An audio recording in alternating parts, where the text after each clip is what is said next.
The first time Orvu saw the creature, it was sitting in the rain.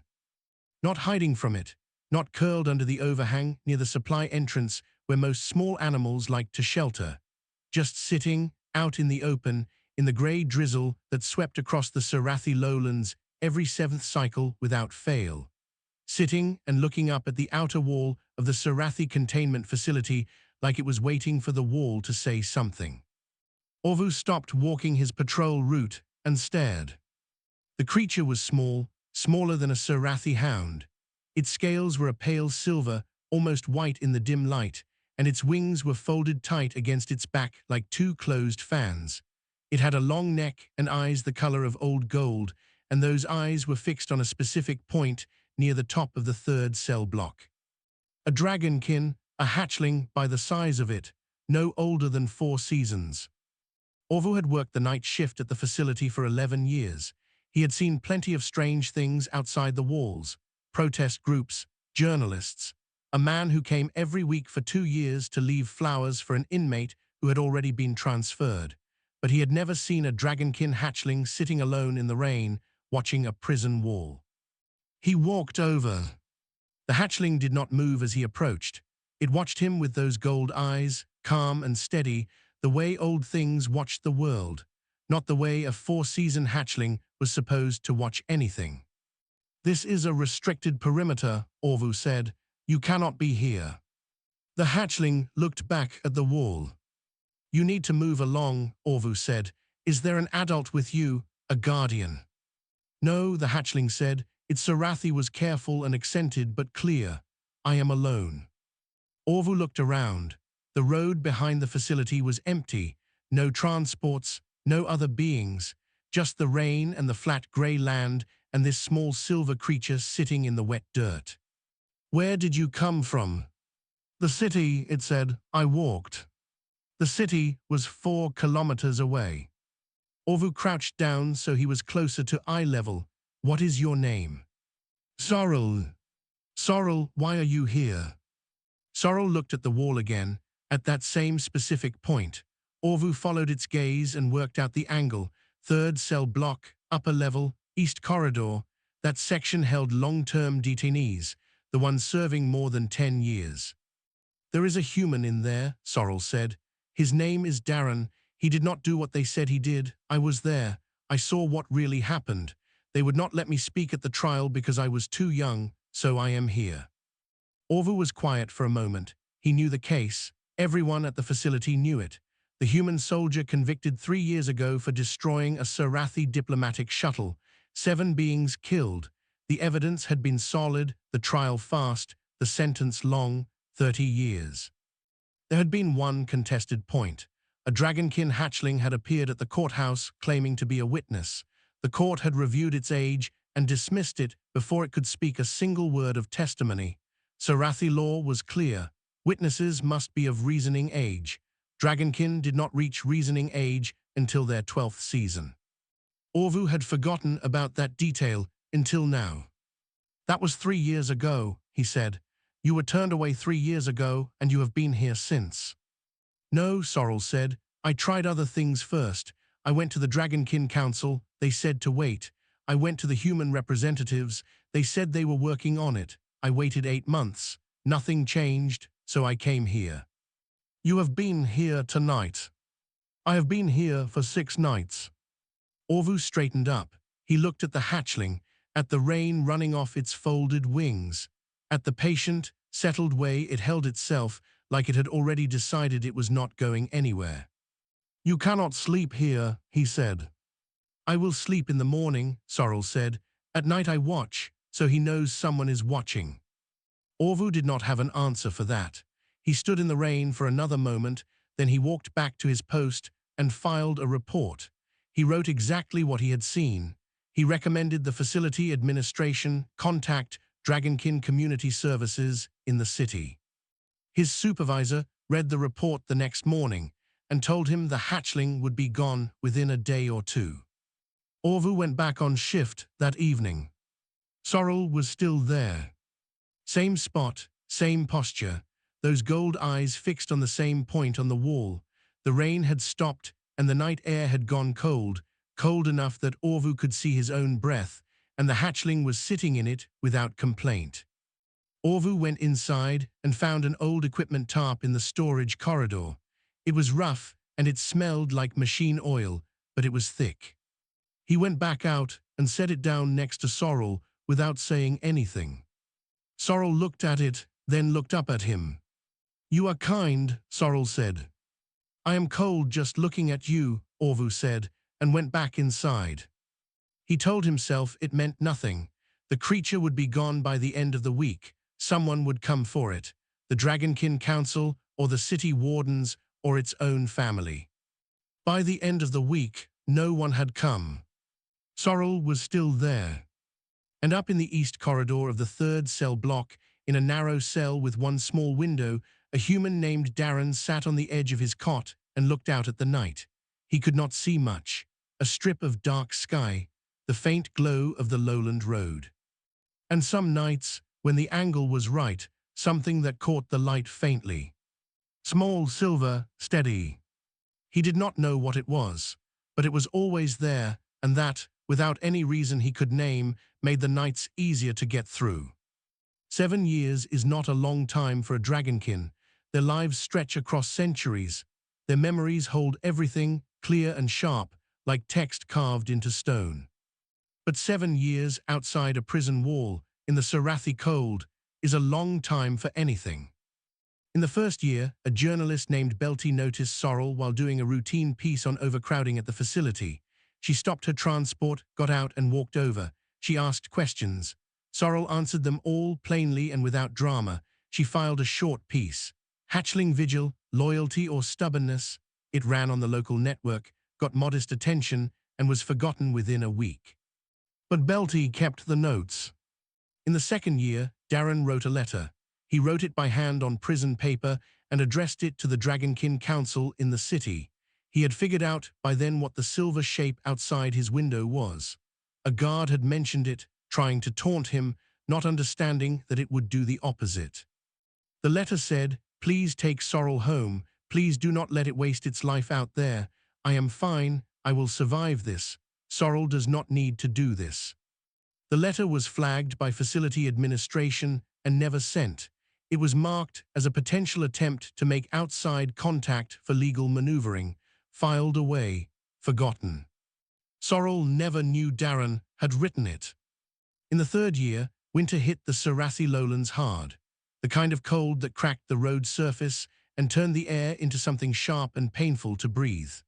Orvu, now 2 years from retirement, started leaving a warm container of grain broth outside the perimeter gate 3 nights a week. He never mentioned it to anyone. It appeared. Sorrel drank it, that was all. One night, Orvu sat down on the low wall near the gate and stayed for a while. "Do your people know you are here?" he asked. "Some do," Sorrel said. "Do they try to bring you back?" "They did in the beginning. 3 of them came. I told them I had made a choice and I was not a hatchling to be carried home." Sorrel tilted its head slightly. They were not sure what to do with that, so they left. "And your parents?" "Dead," Sorrel said, with no particular weight. "Before all this, that is partly why I was with Darren that night. He was the one who came when there was no one else." Orvu looked at the wall for a long time. "I see," he said. He went inside after that and sat at his desk and did not file any report. In the 4th year, an elder dragonkin named Varath came to Surath on official business. He sought Sorrel out before he left. He sat with the hatchling for a full night cycle, which is not a short thing even by Surathi standards. What they said to each other, no one knows. Varath left in the morning. He did not bring Sorrel with him. In his personal journal, which was made public only much later, he wrote 3 words. "I had no answer." In the 5th year, a human girl named Adra visited Surath with her mother, who was a diplomat. Adra was 9 years old, bored at a formal dinner, and slipped away. She found Sorrel by accident, following the road that ran behind the facility on a dare to herself. She sat with Sorrel for 2 hours. She asked everything. Sorrel answered everything. How long? Why, what Darren was like, what Dragonkin memory felt like, whether Sorrel was ever scared. Yes, Sorrel told her, I am scared sometimes that he will stop believing someone is out here. That is the only thing I am afraid of. A drow went home to the human settlement worlds and wrote a school essay called The Dragon Who Waits. Her teacher submitted it to a small interstellar student publication network. 14 million beings read it inside 1 week. The Sarathi government issued no comment. The Dragonkin Council issued no comment. The Human Diplomatic Corps issued a polite note of concern to the Sarathi Legal Review Board. The review board filed it. In the 6th year, the facility warden, a careful man named Helt, recommended formally that Sorrel be relocated by force. He sent the recommendation up to the Sarathi High Court. The High Court reviewed it for 3 months, then denied it.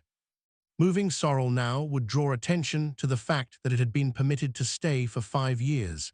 It would raise questions. Better to leave it alone. The hatchling would not be of legal testimony age for another 2 seasons. The matter could wait. In the 7th year, Orvu worked his last shift. He was retiring. His joints ached, and his night vision had gotten worse, and he was done. On his last night, he sat beside Sorrel for an hour. He had known this creature for 7 years. It was larger now. The silver scales had deepened to something closer to blue-white, like the inside of a cold flame. Its wings, folded, were longer than Orvu was tall. "Will you miss it?" Sorrel asked. "This place?" Orvu thought about that. "No," he said, "I will miss knowing you are all right." Sorrel was quiet. "Then, I will be all right." "I know," Orvu said. "That was never really the question." He stood up, straightened his uniform one last time, and walked back inside. He did not look back. He knew if he did, he would have trouble leaving. Sorrel watched him go, then turned back to the wall. One more season, one more cold cycle, one more set of nights. Then it would be 12 seasons. Then the law would have no more excuses. Sorrel had waited this long. Sorrel could wait a little more. Up in the cell, Darren sat on the edge of his cot. His hair had gone partly silver. He was thinner than he used to be, and there was a hitch in the way he moved from a knee injury that never healed right. He looked out the window at the faint glow below. Still there. Still there. He lay back and closed his eyes and let that be enough. Nobody told Sorrel what time the sun would rise. Sorrel had calculated it. 14 days before the 12th season arrived, Sorrel sat down and worked it out from the orbital records that the Sarathi public database made freely available to anyone with the patience to read them. Sorrel had patience. Sorrel had nothing but patience. And so, on the exact morning that the 12th season completed, Sorrel knew to the minute when the sun would clear the horizon and make it official.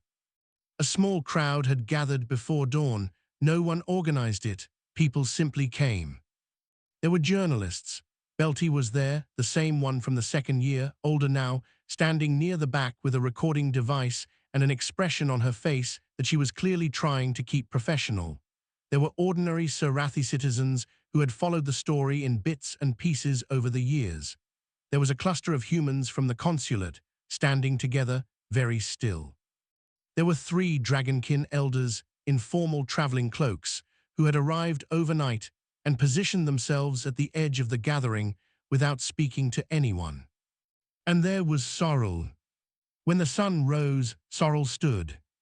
It had been sitting in the same patch of ground outside the perimeter wall for the better part of 7 years. When it unfolded its full height and stretched its wings once, just once, fully, for the first time, several people in the crowd stepped back without meaning to. Sorrel was not small anymore. The silver-blue scales caught the morning light and did something complex with it. The wingspan, extended, was wider than 3 Sarathi adults standing arm to arm. The gold eyes swept the crowd once, calmly, and then Sorrel folded its wings back and walked. Not ran, walked. To the Sarathi Legal Administrative Office, 4 kilometers away. The crowd followed at a distance, and the feeds followed the crowd, and by the time Sorrel arrived at the front steps of the administrative building, The broadcast was reaching 7-star systems. Sorrel filed a formal petition for retestimony in the case of the human detainee Darren. It took 11 minutes to process. The clerk who handled it kept her expression neutral with visible effort. The Sarathi High Court agreed to an emergency review session. They scheduled it for 3 days later, which was, by Sarathi legal standards, almost offensively fast. But the political pressure had been building for 7 years, and the court knew exactly what was happening. Better to control the stage than lose it entirely. The chamber was full. Every seat was taken. Additional feed terminals had been set up in the hall outside and in the public plaza beyond that. The 3 Dragonkin elders sat in the observer section. The humans from the consulate sat together in a row, very straight, very quiet. Sorrel stood at the witness position. The lead adjudicator, an older Sarathi woman named Deva, looked at Sorrel across the chamber with the careful expression of someone who understood that this moment was larger than the room it was happening in. "You may speak," Deva said. And Sorrel spoke. The testimony took 4 hours, not because Sorrel rambled, because Sorrel was exact. Every detail of the night of the shuttle explosion was laid out in order. The time, the weather, the specific location where Sorrel and Darren had been, a maintenance outbuilding 200 meters from the shuttle bay, where Darren had been treating Sorrel's injuries after the nest accident that killed Sorrel's siblings earlier that week. The make and frequency signature of the signal device Sorrel had seen in the hands of the Sarathi operative. The operative's physical description, height, build, the color of the uniform, a scar above the left eye that matched records, buried records, of a mid-level employee of a Sarathi corporate logistics firm that had held contracts with the diplomatic corps. The exact trajectory of the 2 of them running toward the shuttle bay after the explosion, the faces of the beings they passed, the words said. Dragonkin memory is photographic. It does not degrade. Every detail Sorrel had stored on that night 11 years ago was as sharp and clear as it had been in the moment it happened. And Sorrel had spent 7 years reviewing those details, checking them, making sure not a single one would hold an error. The Sarathi prosecutor rose during the cross-examination and argued that a Dragonkin's memory, while strong, could be shaped by emotional attachment. That Sorrel's loyalty to Darren made it an unreliable witness. That the court could not accept testimony that had been marinating in grief and devotion for 7 years without independent corroboration. Sorrel waited for the argument to finish. Then, calmly, "I waited outside that building for 7 of your years. I sat in the cold. I sat in the rain. I sat through 4 hard winters and 2 illness cycles, and one night when the perimeter fence was repaired and a worker asked me to move 3 meters to the left, and I did, and then moved back when they were done. I did not break a single Sarathi law. I did not shout. I did not threaten. I waited, because that was what the situation required." A pause. "You are suggesting that 7 years of patience somehow made my memory worse. I am suggesting the opposite. I have had nothing to do but remember. My memory is not compromised. My memory is all I had." The chamber was quiet. Adjudicator Deva looked down at the record in front of her for a long moment. "The court," she said slowly, "will take a recess to review the corroborating evidence cited by the witness." The recess lasted 6 hours. When Deva returned, her expression had changed, not much, but enough. "The court finds sufficient new evidence to suspend the current sentence and order a full independent review," she said. "The detainee Darren is to be held in reduced supervision pending the outcome."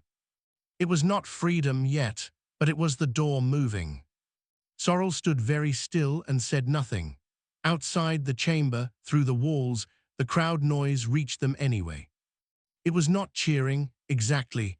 It was something more complicated than that. The sound of a great many beings who had been holding their breath for a long time, finally letting it go. The buried records did not stay buried.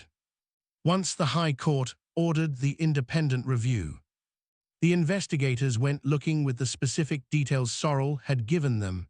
The signal device model, the corporate firm, the logistics contracts, the operative with the scar.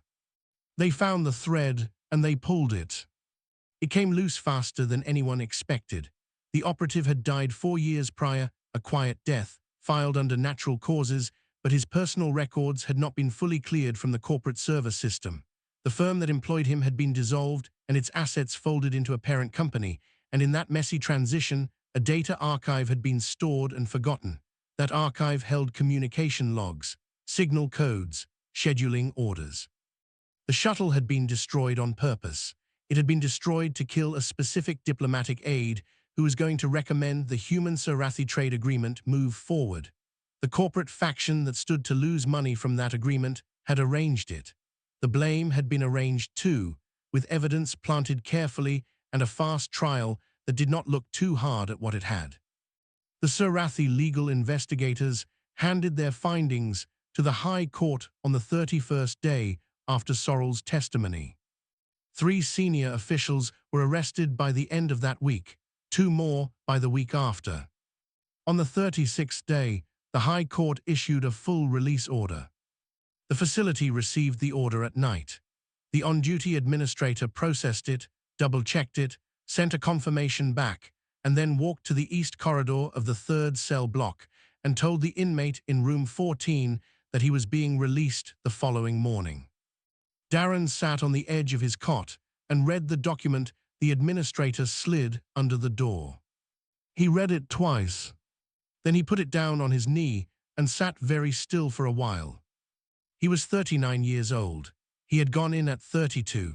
He had spent 7 years in a room slightly longer than he was tall, with one window, with thin food, with the particular quiet that a person carries when they have been wrongly put somewhere and told to stay. He did not feel triumph. He felt something more like the sensation of a bone that had been broken and set wrong, finally being set right. It hurt in a way that was also relief. He slept eventually. He was not sure how. The crowd that gathered at the facility gate the next morning was larger than the one that had gathered for Sorrel's testimony. Word had traveled fast. Belty was there again, in the same spot she seemed to always choose, near the back. The human consulate team was there, 7 of them, and 2 of them had clearly not slept. The Dragonkin elders stood in their same measured way at the edge of the gathering, ordinary Sarathi citizens, workers from the city on their way to their shifts who had stopped when they saw the crowd forming. And at the gate, standing, was Sorrel. Not sitting, not crouched. Standing, full height, wings folded, head up, watching the facility door with the same patient focus that had been watching the wall from the outside for 7 years. When the door opened and Darren walked out, the crowd made a sound. He looked older than most of them had expected from the file images, the silver at his temples, the careful way he held his left leg, the way he blinked at the open sky like he had forgotten how large it was. He stopped walking when he saw Sorrel. He stood there for a moment, looking up at something that had once fit in his arms and now stood taller than him by half a head. "You're bigger," Darren said. Sorrel made a sound, a low rumble that rolled through the gathered crowd, and those who understood Dragonkin said later that it was the closest their kind came to laughing with relief. "You are smaller," Sorrel said, "but you are still you, I checked." Darren looked at Sorrel for a long moment. He looked at the crowd. He looked at the humans from the consulate who were very visibly not crying and losing the fight. He looked at the Sarathi citizens who had stopped their mornings to come here. He looked back at Sorrel. "Did you sleep in 7 years?" "In the mornings," Sorrel said. "Nights I kept watch." Darren put his hand against the side of Sorrel's jaw, a human gesture of gratitude, one that Dragonkin did not traditionally use. But Sorrel had learned it years ago and leaned slightly into it the way Sorrel had seen humans lean into things that were kind. The cameras caught the moment. It went to every network that was carrying the feed. It went further than that. The image of a man with silver in his hair and a bad leg reaching up to touch the jaw of a dragon with blue-white scales and gold eyes, outside the walls of a prison that had taken 7 years from both of them. It did not need a caption. The Surathi government issued a formal apology that afternoon. It was 4 paragraphs long and carefully worded and politically hedged in the way that formal apologies from governments always were. Darren read it, put it down, and did not comment. He had been given a room in the human consulate for the time being.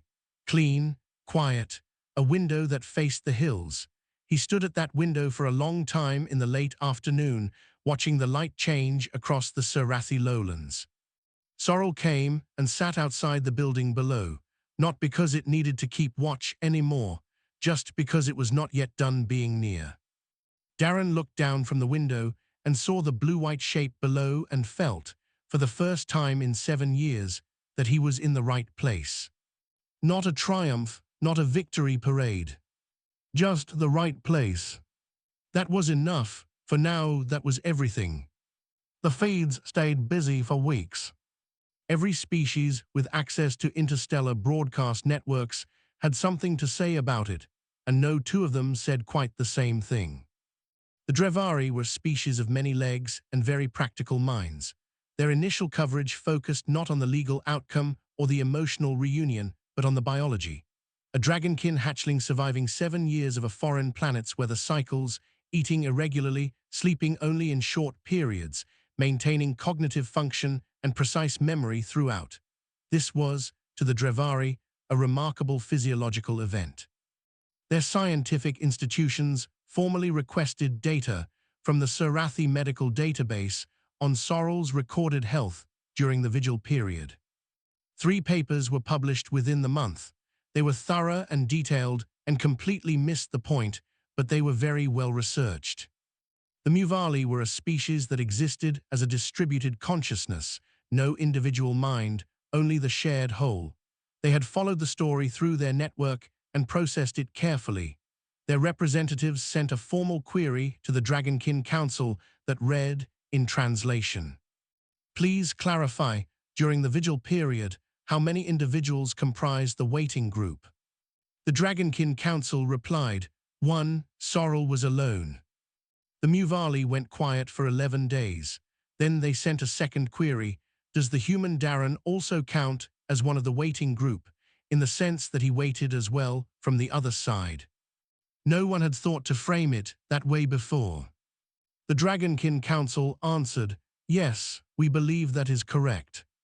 The Muvali sent back, then the waiting group was 2, 1 on each side of a wall. We understand now, thank you.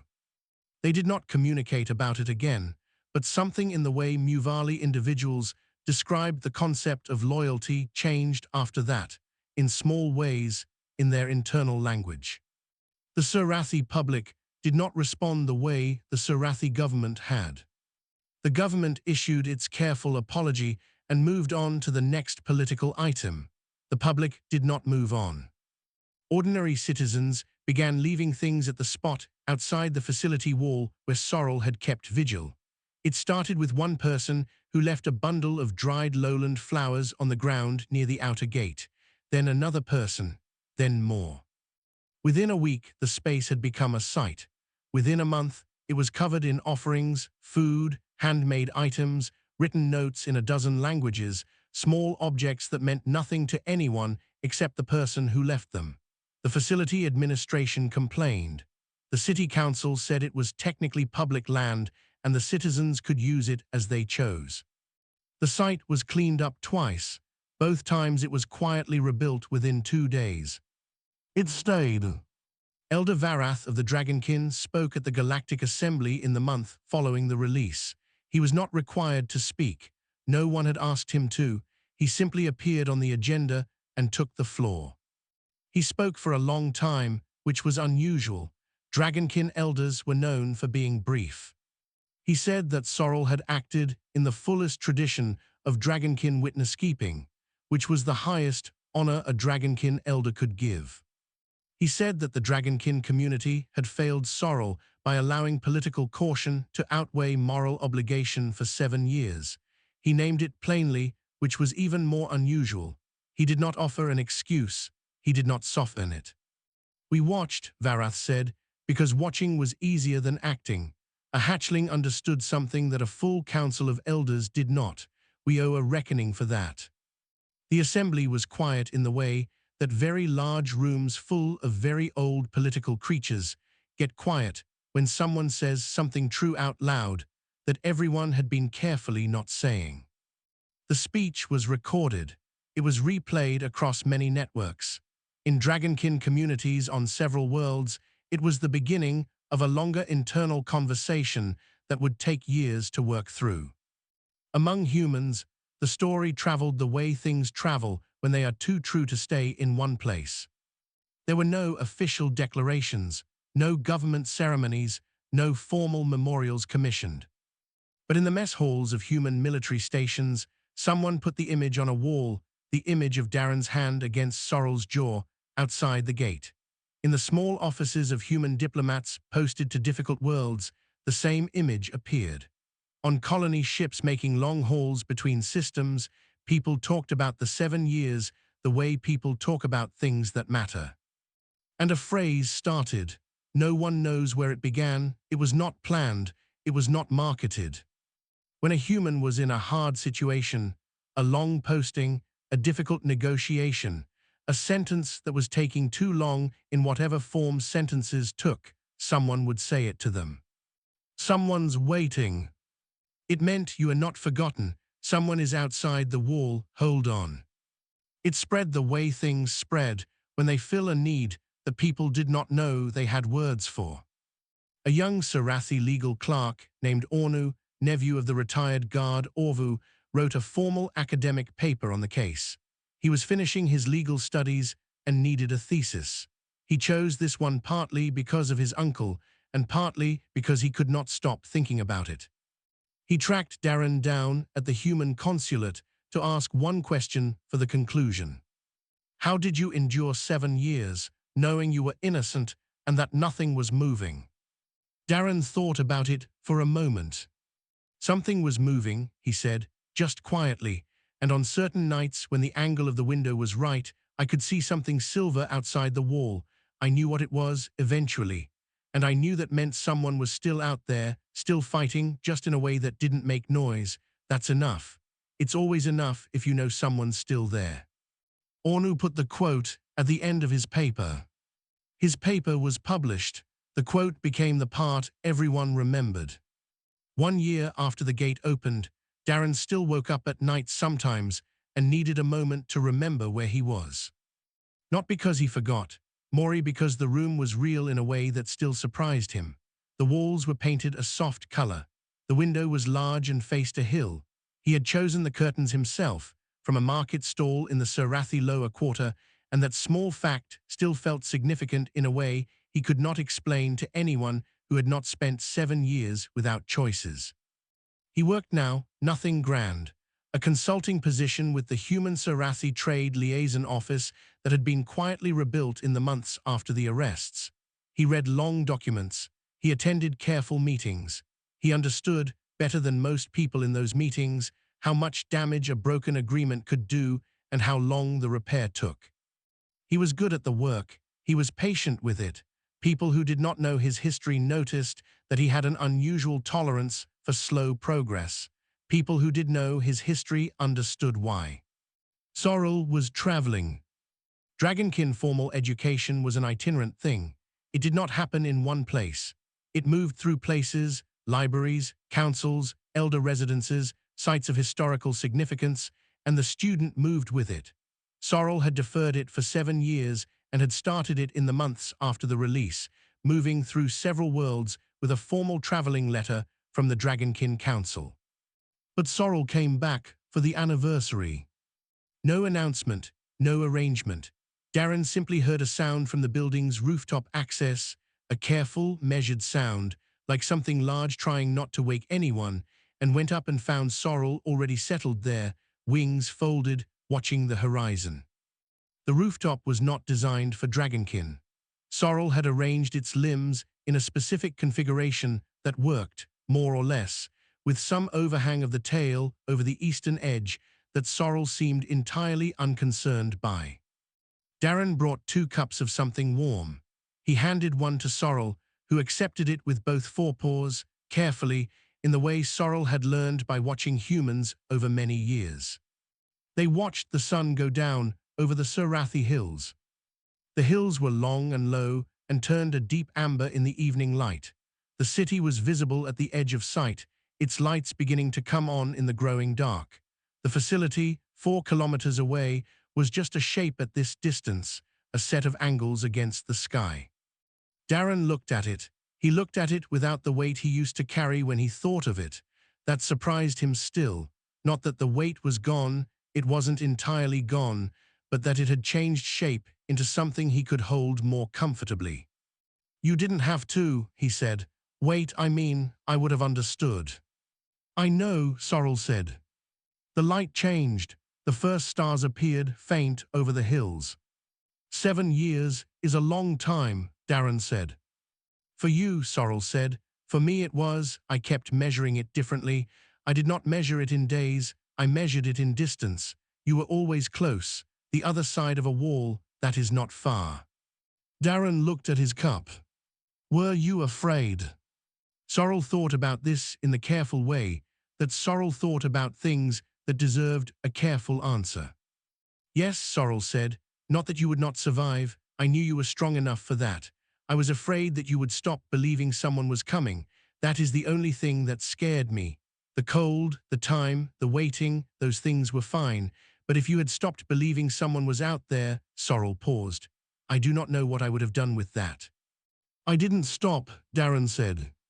"I know," Sorrel said. "I could tell. Each morning I could tell somehow that you were still present, still there. It is hard to describe, but I could tell."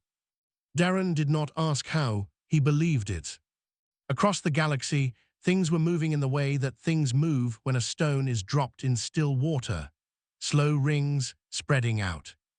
A minor revision to Surathi witness law was moving through their legislative process. Not dramatic. A small change to the provisions about testimony age with specific language that would allow for evidence preservation from beings not yet of legal age so that it could be considered in future reviews. It would affect perhaps a dozen cases in the next 10 years. It was not a headline. It was the kind of change that mattered without announcing itself. A Dragonkin liaison position was being established in the Galactic Assembly's cultural mediation body. The first candidate on the shortlist was a young Dragonkin who had followed Sorrel's vigil closely and written extensively about the intersection of memory, law, and witness obligation. It was the first such position in the body's history. Human diplomatic teams on 3 separate worlds reported slightly warmer receptions than the prior year. No one could point to a single reason. It was the kind of change made of many small things, none of them large enough to name on their own. Orvu, retired and living in the Surathi city quarter, was invited to speak at a community gathering about the vigil years. He declined twice. The third time he went. He spoke for 20 minutes, mostly about grain broth and equipment tarps. The audience was attentive in a way that surprised him. He went home and told his wife it had been fine. She told him she could see on his face that it had been more than fine. He did not argue. On the rooftop, the stars had fully arrived. Sorrel would leave in the morning. There were places to be, things to learn, a long education still ahead. Dragonkin years stretched out, and Sorrel had barely started. But the morning was the morning's problem. "You should sleep," Sorrel said. "So should you," Darren said. "In the morning," Sorrel said, "tonight I keep watch." Darren looked up. He looked at Sorrel's profile against the dark sky, the long jaw, the folded wings, the gold eyes steady on the horizon the way they had been steady on a prison wall for 7 years. He did not say anything. There was not anything to say that would be large enough or small enough to fit. He stayed a while longer. Then he went inside, leaving Sorrel to the stars and the hill and the quiet. The galaxy, for all its complexity and all its age, was still learning the lesson. It would take more time. It would take more patience. Things like this always did. But it was learning. That in the end was enough. It was always enough if you were willing to wait for it.